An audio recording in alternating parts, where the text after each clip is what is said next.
Good afternoon. This is your News 4 Now update. I'm Kay Angrum. And first, we are watching Hurricane Ian, a strong Category 3 storm that is lashing Cuba right now. This is a look at new video from the hurricane hunters that flew into the eye of the storm. It helps with more accurate predictions of where the storm is going. But could it possibly impact the tri-state? Storm Team 4's Violetta Yas is here with those details.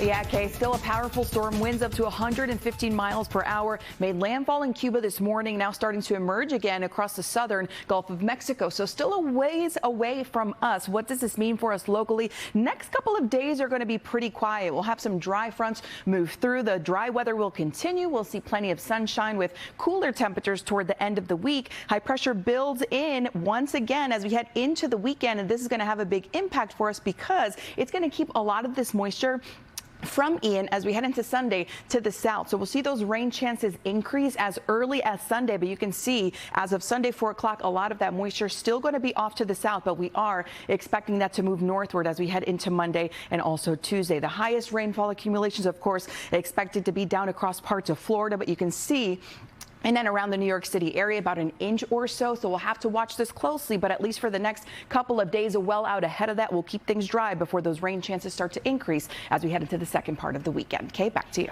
Thanks for that breakdown. Now, next, the NYPD says the man arrested for firing a gun near St. Patrick's Cathedral is no stranger to them.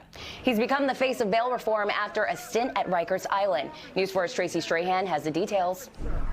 Well, Pedro Hernandez was taken here to the Midtown North precinct after being picked up in the Bronx in connection to that shooting at St. Patrick's Cathedral. But this isn't the only open case that he has. Well, the 22-year-old was nabbed by detectives yesterday and then taken to the Midtown North precinct.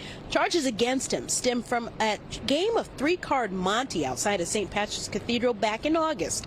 He reportedly lost his necklace and cash back then, and when the winner refused to give it back, Hernandez is accused of walking to a nearby BMW, grabbing a gun, and firing a single shot that sent people scrambling in broad daylight.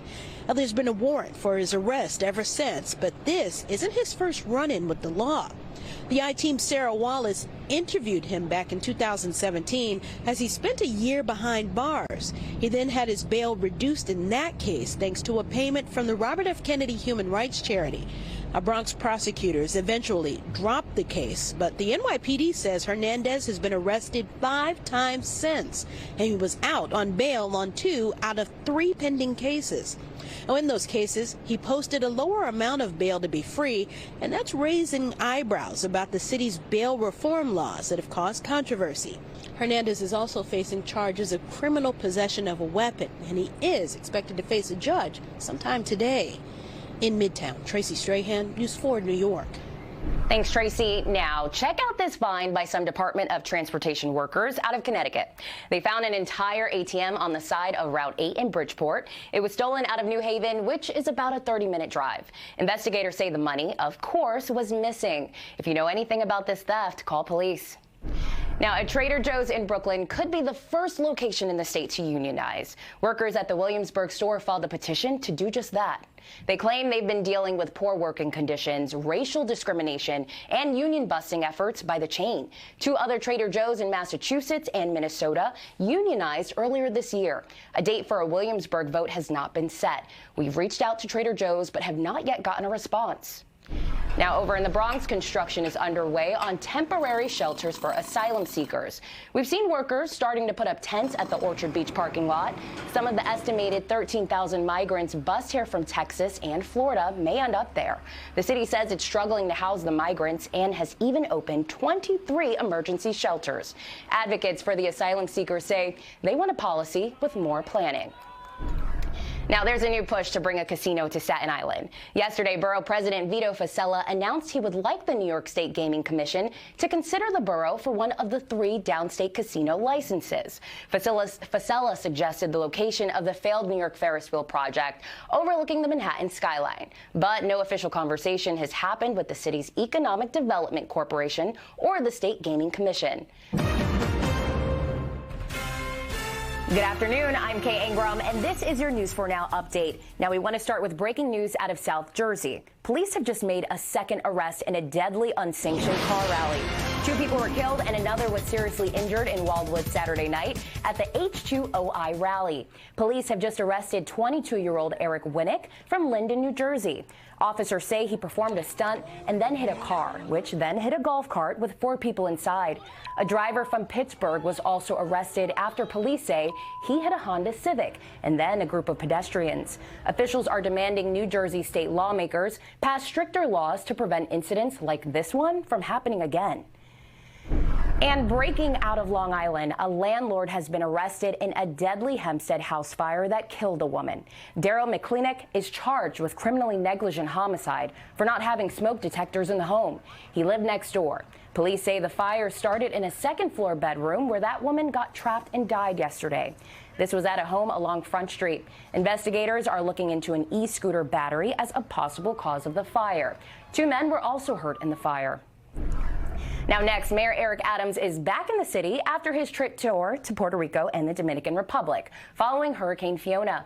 Now just moments ago, he wrapped up a press conference discussing what he saw and the need of the people there. He met with the president of the Dominican Republic yesterday and then distributed food and supplies. In Puerto Rico, he says many people just need help filing FEMA claims and restoration of the power grid. Some have asked to borrow extra fire trucks and emergency vehicles that may not be in use here in the city. He says his team is in it for the long haul. Our team that's on the ground with Pastor Morose, they have been handing out food and immediate supply items that's there while they're there. They're still there. We still have Pastor Cabrera that's there doing that. But I think the most important thing is to get access to the resources that are available. New York State has promised 100 Spanish-speaking state troopers to help. And this just in from Chopper 4, part of Route 31 has been shut down after a crash involving a dump truck. You can see that dump truck overturned here in Raritan. What was inside was spilled all over the road, and crews are working to clean that up. Several vehicles were involved, and police say people were taken to the hospital, but should be okay. It's not clear what caused the crash. All right, and still more ahead, temperatures are dropping here at home. But just how low could it get? Storm Team 4's Violetta Yas has your forecast next. Welcome back. I'm Storm Team 4 meteorologist Violetta Yas. A beautiful afternoon setting up for us. Temperatures right now in the upper 60s. Our dew point nice and low, and you can see plenty of sunshine expected through the afternoon with those temperatures making a push into the low 70s. Maybe we see a passing shower or storm well north of the city up in the Hudson Valley. You can see this sort of rotating some moisture through the Great Lakes and into interior sections of the Northeast. But other than that, we have a pretty quiet week ahead. The temperature changes, though, will be arriving later this week, Thursday and Friday, into the 60s, so feeling much more fall-like as we head into the second part of the work week. Your high for today, 71 degrees with a nice wind coming in out of the west. For tonight, dropping down to 53 degrees. A very quiet night, very comfortable out there, turning cooler as we head into Thursday and Friday, and then our rain chances increase thanks to the remnants of Ian as we head into Sunday and early next week. Kay, sending it back over to you. Thanks, Violetta. And coming up at 4, it's a new threat in the opioid crisis. Now an urgent warning ahead of Halloween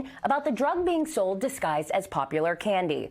That's it for now. I'm Kay Angrum. Thanks for watching. We'll see you back here for News 4 New York at 4. Have a good afternoon.